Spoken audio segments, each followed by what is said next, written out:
Good afternoon, everyone. I am Hank Phillippi Ryan, and you have found us at Mighty Mysteries on a Mighty Blaze, where we are, as always, at 4 p.m. ET every Tuesday, bringing you a chat with another wonderful mystery author. As I said, I'm Hank Phillippi Ryan, the author of 13 thrillers, the USA Today bestselling author of the newest one, Her Perfect Life, which just got starred reviews from Kirkus and from Publishers Weekly, and just went into a second printing, for which I am very, very grateful.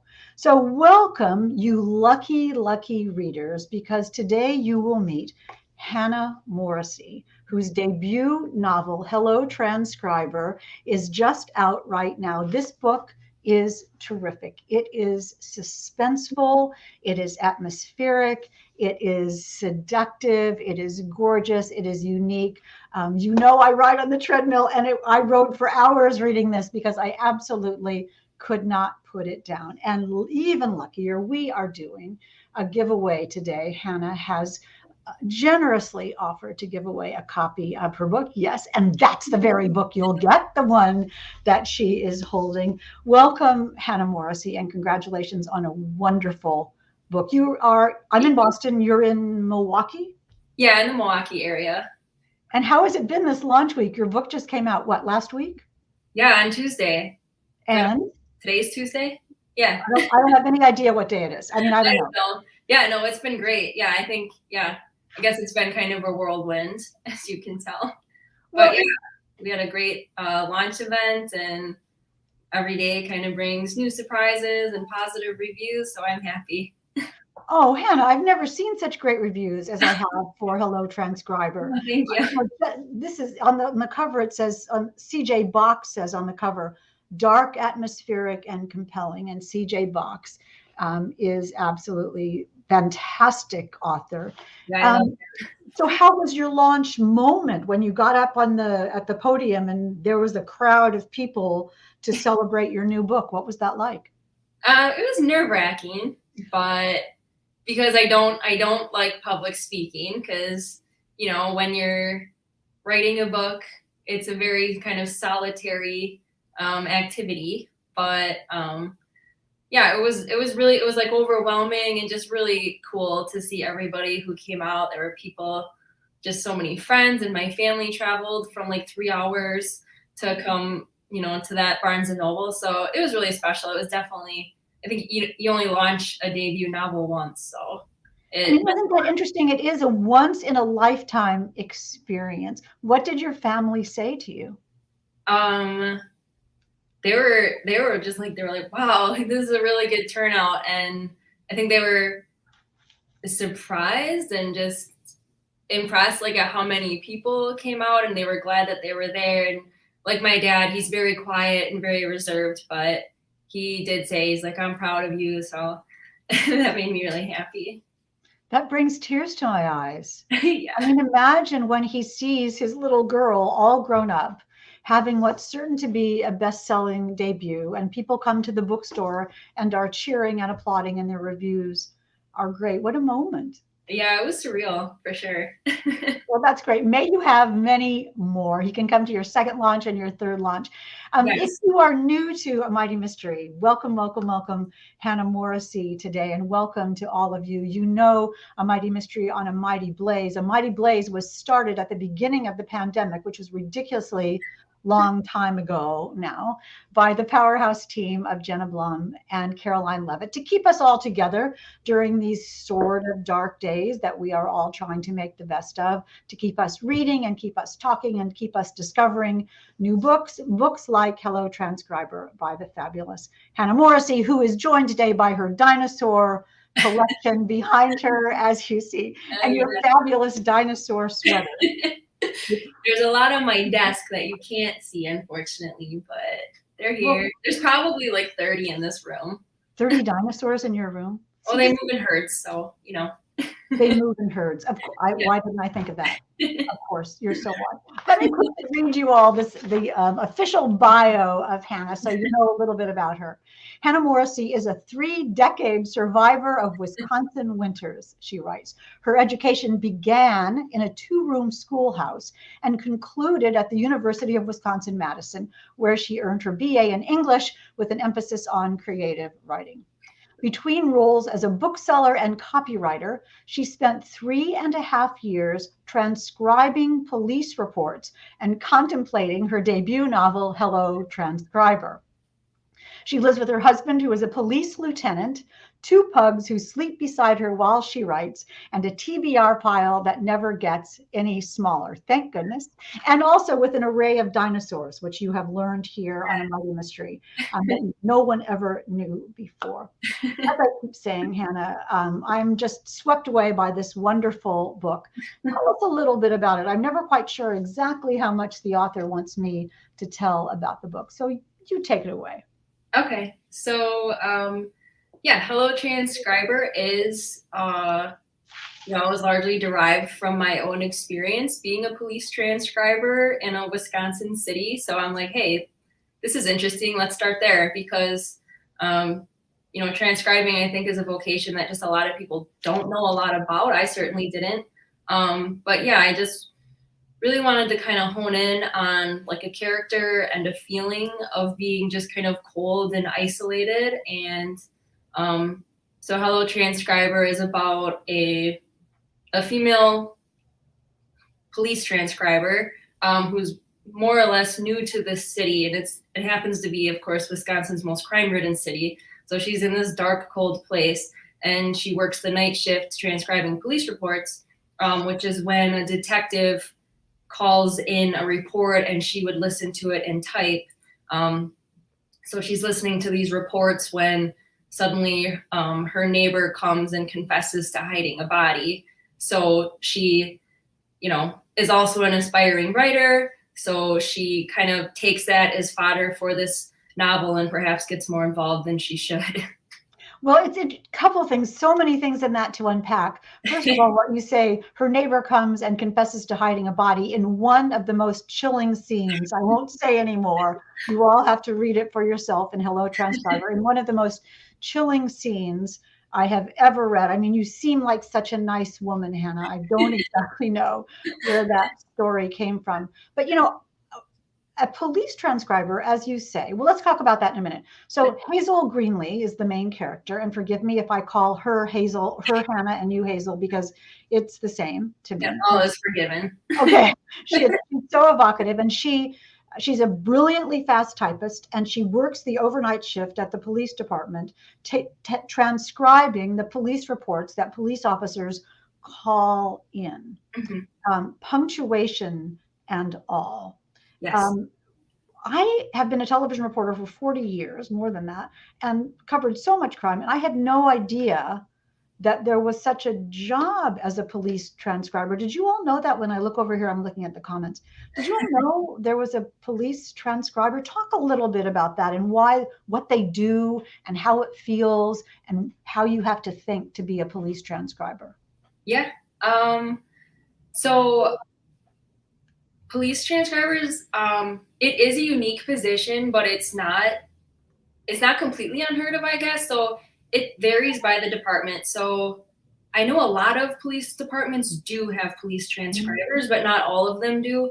And some of them will even use like that automatic software. But yeah, so it is a unique position, but not absolutely everywhere. And basically, the main job of a police transcriber is to listen. So detectives will call in reports, and then the police transcriber, she'll have like a software open on her computer, and the reports will come in and they generate in this queue. And then you just click on the report, put on your headset, and someone's just talking in your ear. You press on a foot pedal to like make it go and make it stop. And you can speed it up if someone's talking slow, or you can slow it down if someone's talking fast. And then, you just type exactly what they're saying. So there is some transcription in the book because I wanted to give people like that sense of what it really sounds like, because it does take a little bit of getting used to. So when somebody is speaking, all of that punctuation, like you said, they do start off, at least in my experience, they do start off every report with hello transcriber. And then this is an incident report or a supplemental report regarding X and X incidents.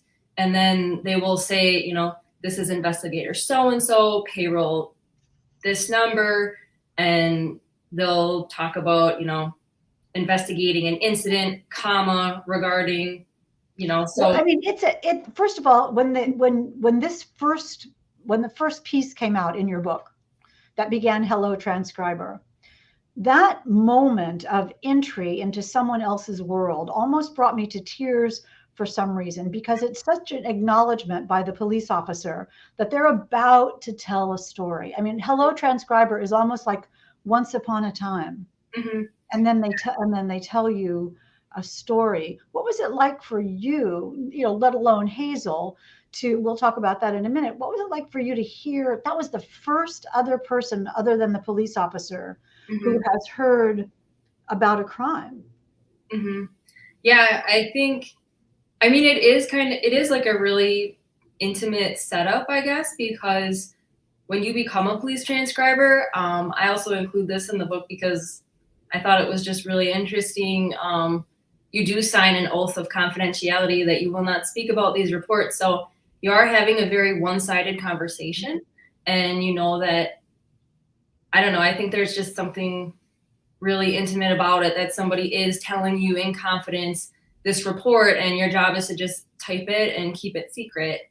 And then you move on to the next one. And, so I just think with one thing that I wanted to accomplish by doing it this way and like showing that transcription is like to really get in Hazel's head. So it is told from first person point of view, but also what better way to get in her head than to transcribe exactly what she's hearing.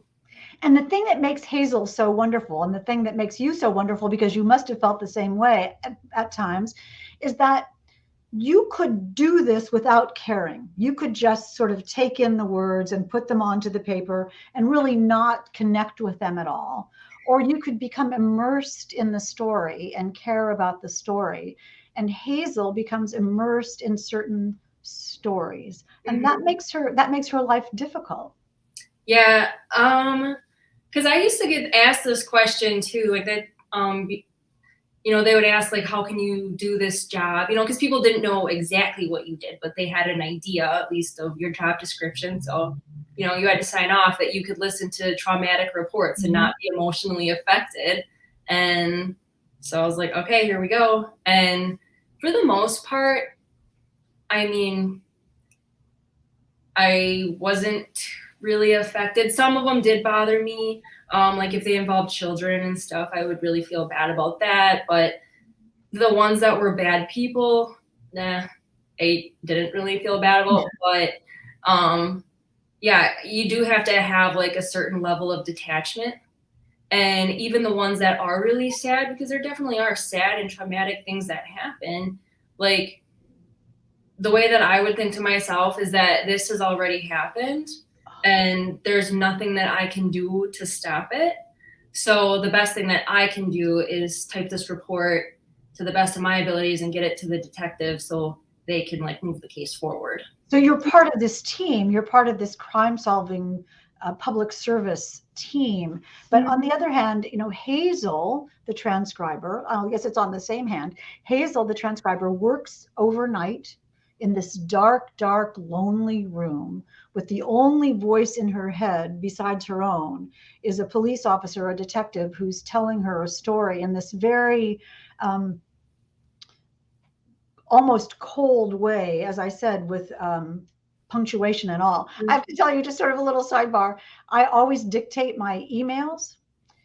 So I'll say, this is a story about X, Y, and Z, period, and give all the punctuation.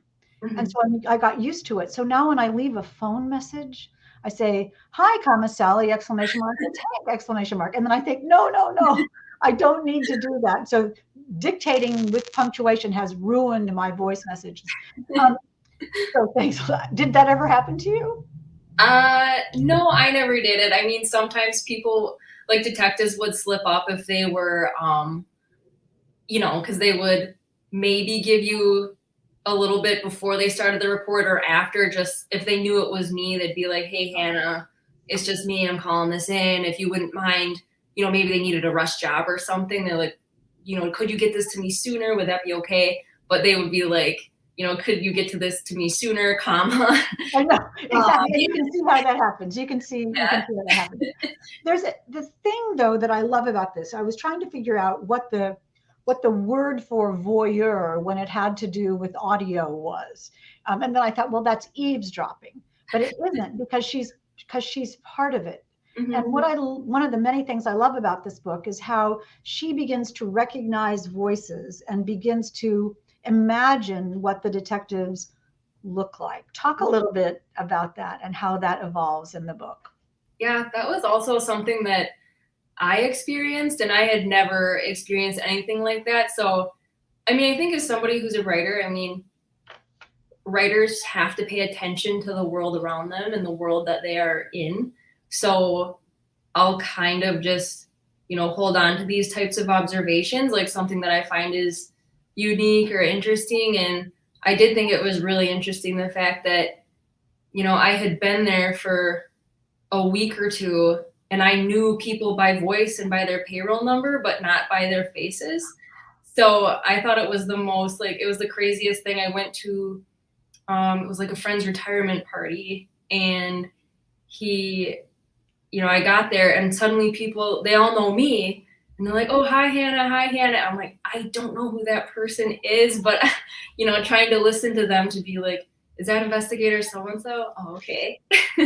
I said it introducing this book that the book is so seductive and it really has this element. It's sexy, it's luscious. She's so tempted by this voice, and as she gradually meets the people behind the voices, she gets connected with them in a different kind of way. Talk about how, I mean, she's married, but talk about how her relationship grows with the detectives she works with.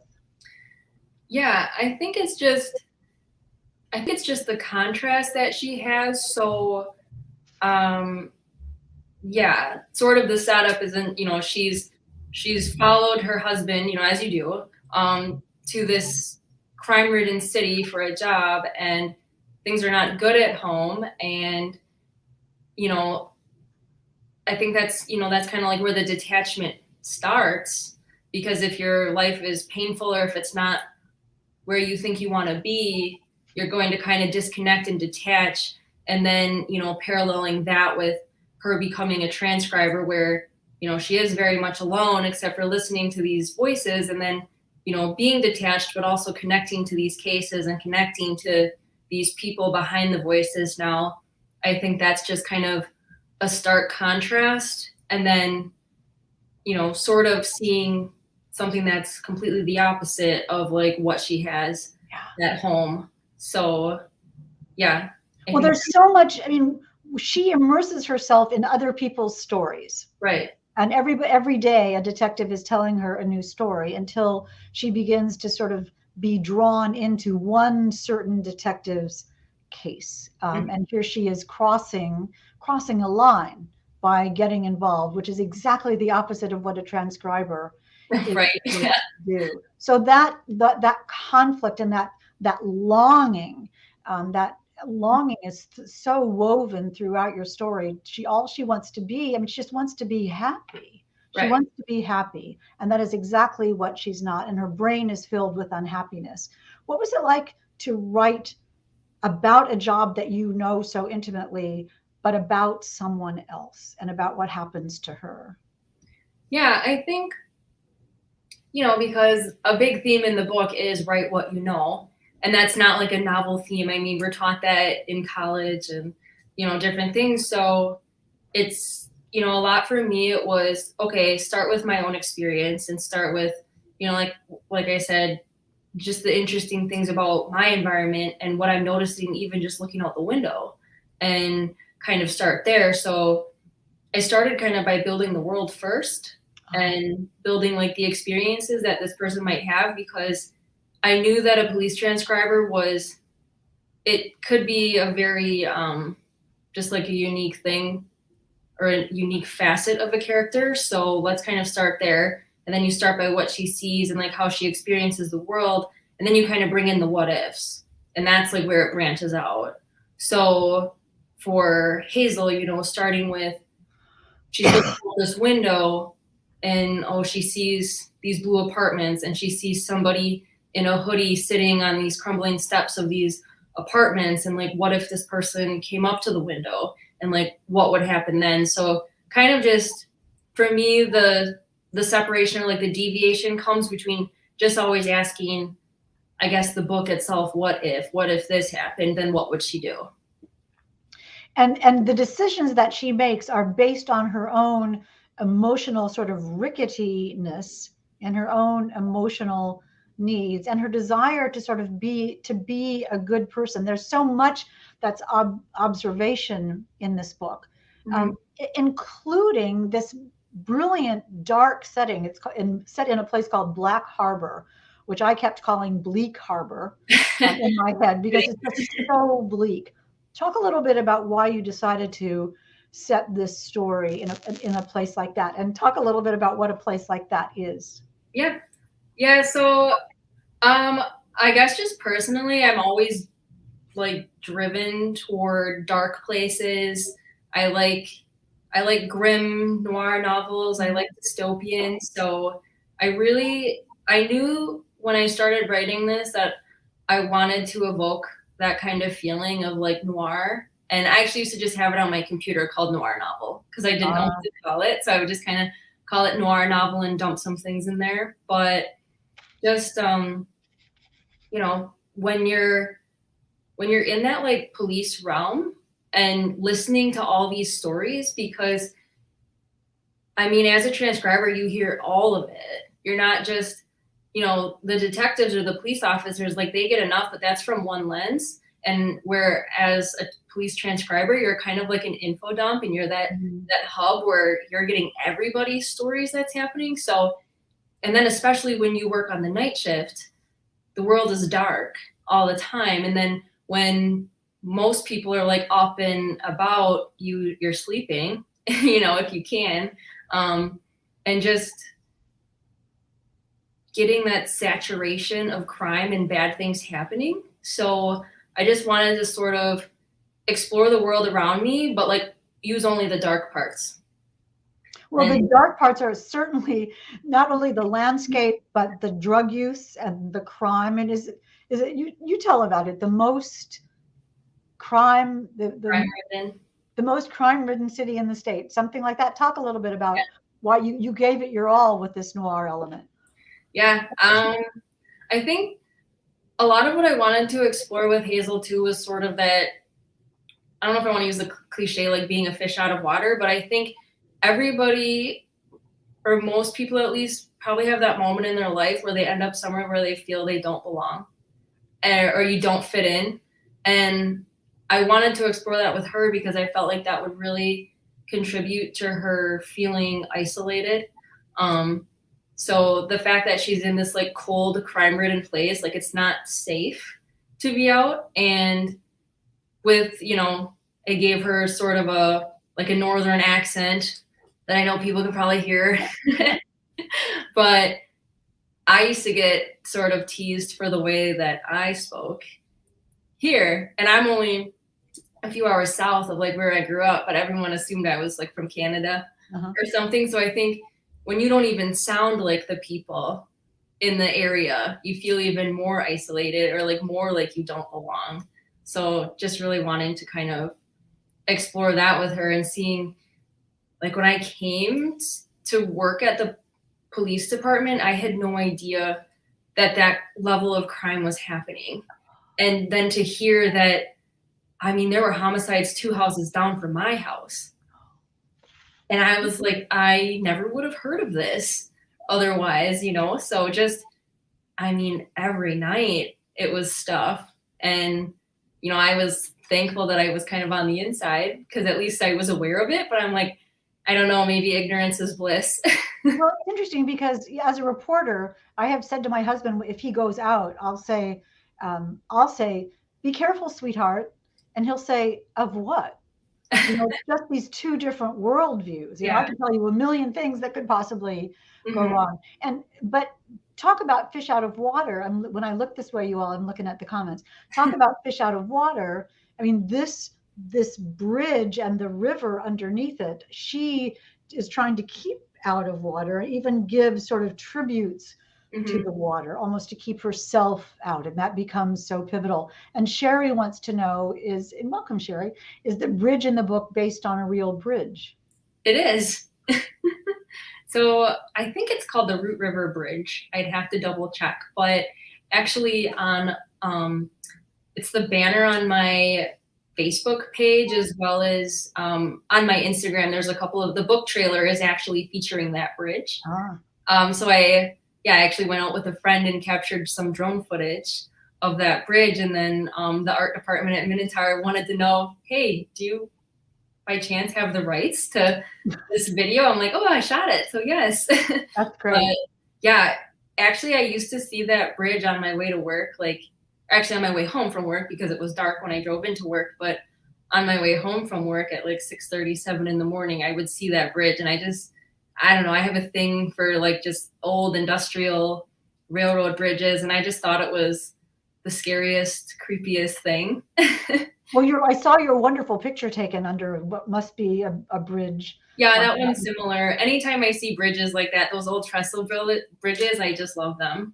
And in the book, this is such an iconic place that she returns to again and again, and so do other people. And it's just one of the sort of the bones that holds your book together so beautifully. Among other things, the quirkiness of Hazel herself, who is, as you said, is a writer, and Mhm. she's always tucking away words she hears as the police officers are talking. She'll say, "Ooh, Yeah, assimilate. That's a good word. I need that."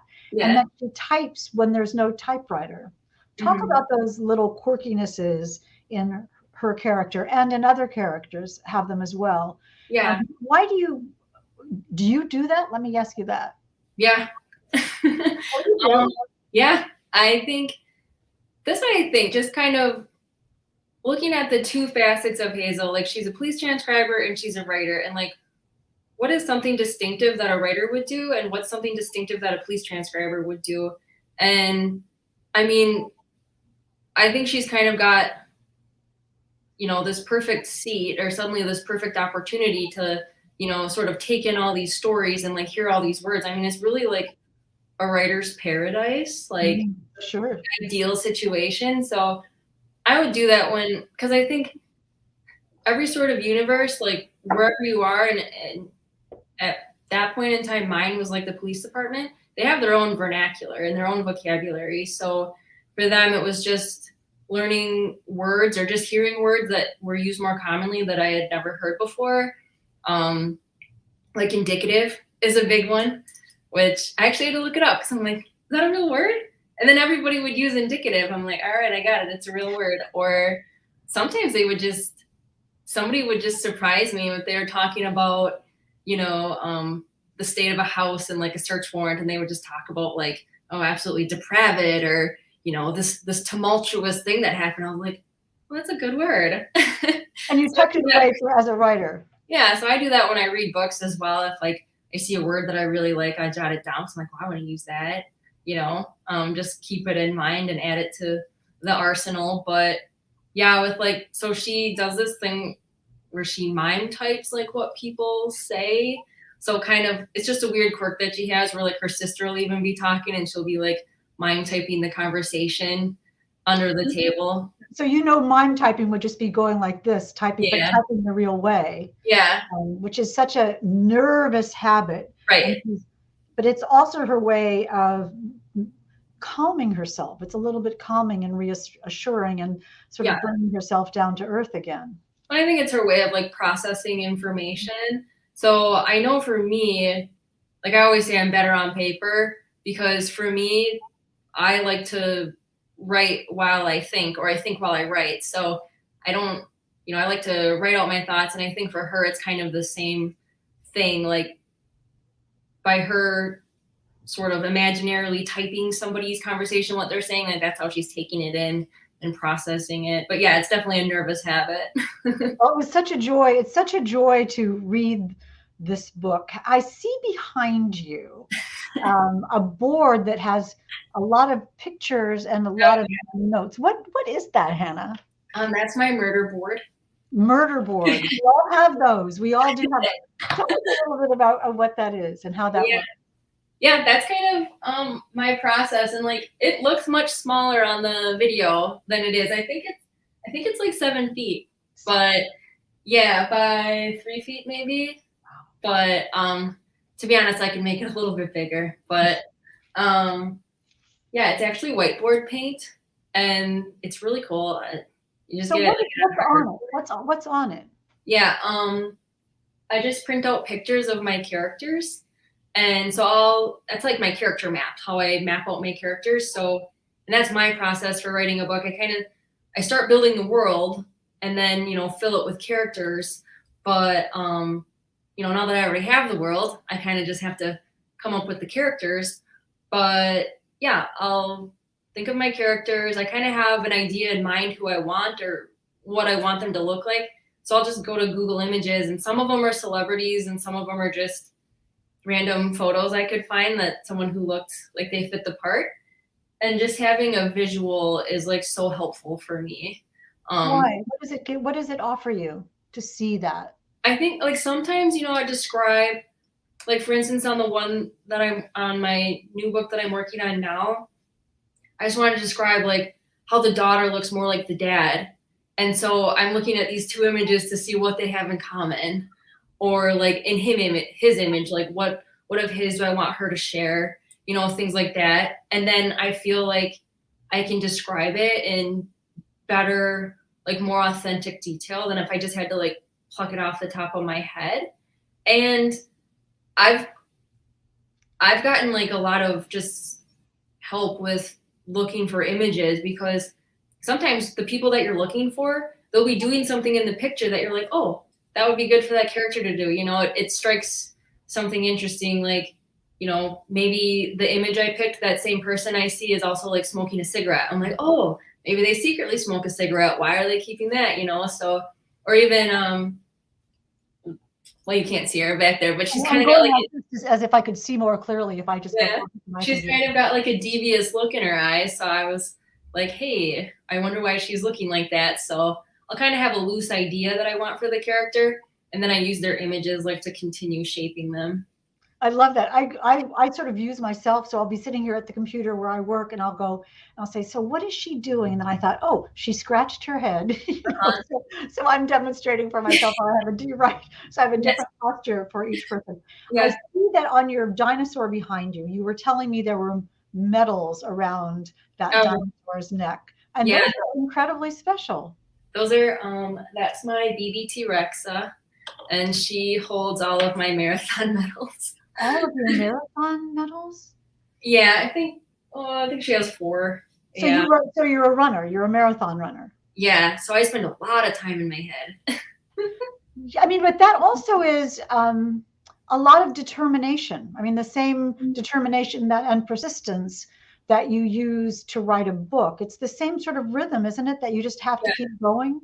Yeah, I've often like thought of like the parallels of that. I'm a marathoner, not a sprinter, in pretty much everything I do. So I'm like, you know what? I'm not going to be the fastest, but I can endure and I can outlast almost anybody. And back to the book, of course, that's what Hazel does as well. She's a brilliantly fast typist. Mm-hmm. She can totally be involved in what she's doing. Sherry's saying, I run halves, but I don't do a full. You're getting a lot of applause. That's good. In the comments, I have to say, you should come back after this and read all the comments, because they're absolutely wonderful. Did you always want to be a writer? Is that what you always wanted? Yeah, always. I think I was super fortunate to, as a kid, I knew I always wanted to write books. I think I was like 4. So, pretty much before I could read, like I knew that I wanted to write books. I was fascinated with notebooks and journals, but I could never write in my journals because I was always afraid I would never have anything good enough to write in my journals. So I would just keep them blank. But yeah, I always wanted to be a writer. I went to college for English and creative writing, and I like, thankfully I never had to switch my major or anything. I loved it the whole time. So yeah. And do you remember a book that you read when you were a kid that was transformative to you? Jurassic Park. Really? Now, how old were you when you read Jurassic Park? That's too scary for a kid. 11. And now I see why it's transformative, because you've brought it to Yeah. your very own office. What was it about that story, though? I know. I think it's so weird that like Jurassic Park was that book for me, but it really was. And I think, because I knew I always wanted to be a writer, but I didn't know I always wanted to be a thriller writer or write about crime fiction, until that became the world that I knew. But I was always I thought I would be a fantasy writer or like a speculative fiction writer. And but I think with Jurassic Park, it was just that idea that the experience that I had, that I was so immersed in it. I loved the characters so much. And I was just totally in awe that a person, like a human being, could create this world and create this situation and create these characters who aren't real, but they feel real. And that just, makes people like fall in love or like totally captivates people, for 8 hours or whatever it takes you to read that book. So I think I was just in love with that whole idea that there are people who really do that for a living, and that, just the ability to create a whole world, like just using words. It's just a whole different kind of art, Oh, I completely do. But you have done that so beautifully in Hello, Transcriber, the story of Hazel Greenlee, a fish out of water person who comes to work in the overnight shift as a police transcriber in the most crime-ridden town in the state, and begins to have the detectives tell her stories, which she is transcribing. And then she becomes involved not only with the stories, with the cases, but with a certain detective. And it changes her life completely. It is riveting. It is haunting. It is heartbreaking. I'd love to, Hannah, would you like to take a couple of questions? Do you have time? Oh yeah, absolutely. Question time. We say, and don't forget to leave a comment or a question for Hannah before this show is over, and we will choose a winner of this fabulous book, Hello, Transcriber. So what questions do we have? What questions do we have for Hannah? I have many of them, but Sylvia is saying, what is your favorite dinosaur? The most important question of all. Oh my gosh, I actually posted this on my Instagram like a couple weeks ago, and I got so many comments and so many just, even from my sisters texted me being like, wait, what? I thought it was this one. But I'm like, God, it's so hard for me to pick, but I don't do cop-outs. So I've thought about this long and hard, and I really have to go with the T-Rex. And why is that? She's just so iconic. And that's really, she's like iconic, she's timeless. And, she's the hero of Jurassic Park. And I say she because they are females in Jurassic Park, at least most of them. And the animatronic one in the movie is named Roberta. Ah, little known facts. We need to transcribe these little known facts. Roberta, the female T-Rex in Jurassic Park.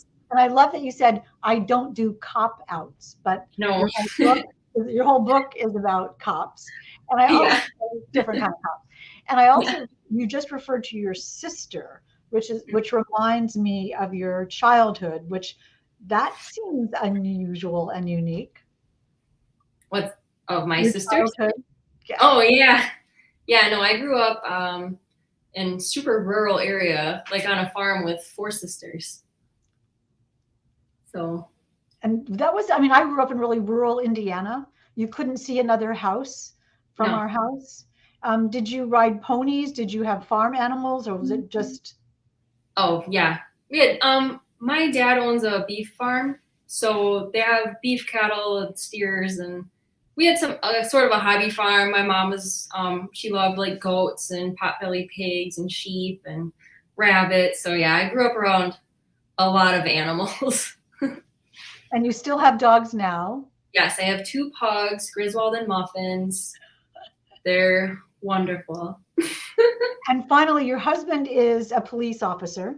Mm-hmm. Do you confer with him about your stories? Oh gosh, yes, all the time. Like he's so helpful to me.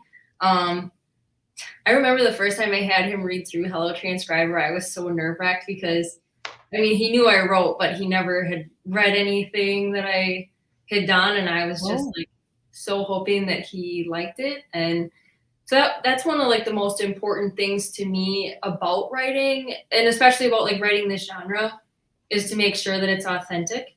So it would devastate me if I wrote something and, you know, a professional in that field, whether it's a medical examiner or a police officer, or whoever picks it up and is like, that would not happen. Like that would not happen like that. So I will interview, talk to absolutely anybody I need to, but yeah, he actually will do like mock interviews with me. So, you know, there's some interviews throughout the book, and that's a huge part of being a detective. So they do interview a lot of people. So I just want to know, you know, how would this go? What do you do when you first walk in the room? And, you know, because obviously I'd transcribed them, so I'd heard them, but I'm like, I never really saw firsthand what's going on. and I love the scene where Hazel does see the interview, and all of your the interview scenes are amazing, and the use of first person is difficult, and so Mhm. you have this transcriber. The idea that she's a transcriber is a wonderful way to take her to a place where she isn't. But the Right. interview scenes are brilliant and genius and wonderful. The use of silence and the use of body language, and she knows more than she Mhm. lets on. It's all great. You all, this is why Good. I'm talking so fast, because I want you all to run out. Sylvia says, please tell me he proposed through a transcript. Yes, no? He did not, but he did say once I saved it on a video recorder, he said, I love you at the end of one of them. So I was like, took a video of that on my phone and saved it. But no, he proposed at a friend's house. We were playing charades. Oh, that's a great idea. Yeah. He said, as a police officer whose story you were transcribing, whose case you were transcribing, at the end of the case, he said, I love you. Yeah. Like well, yeah. That's the most romantic thing I've ever heard That's why I saved it.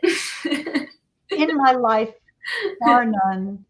That I'm bursting into tears. Please give him a hug from all of us. That is romance throughout. And you know, this book is romantic as well. It's a thriller and it's noirish, but it's romantic as well. And I don't want you all to miss it. Hannah, congratulations. You know, Anissa is asking, what are you working on now? You know, it's interesting because I want people to really get into this one, but Yeah. we're all wondering what if you're working on something else. Oh yeah, I'm actually working on copy edits right now for my second novel in the Black Harbor series called The Widowmaker. So that one it's written, it just needs to finish being edited and proofread, and that should come out next fall. So that takes place in the same world of Black Harbor, but with different characters. But some characters may pop in, you know, and I like you know, when they kind of interweave throughout the novels and you get to hone in like more on one person's story. So yeah, same world, different characters. And then I'm also I'm writing my third one. So it's like a noir, Our Town, when the characters come in and out and there's a bigger theme. So are those the characters we'll meet on the board behind you? yes, you will meet them in book 3. I can't wait. I absolutely can't wait.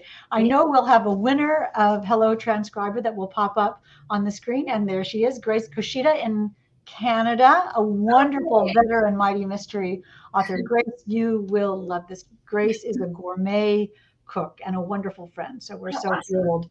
And a terrific, amazing reader.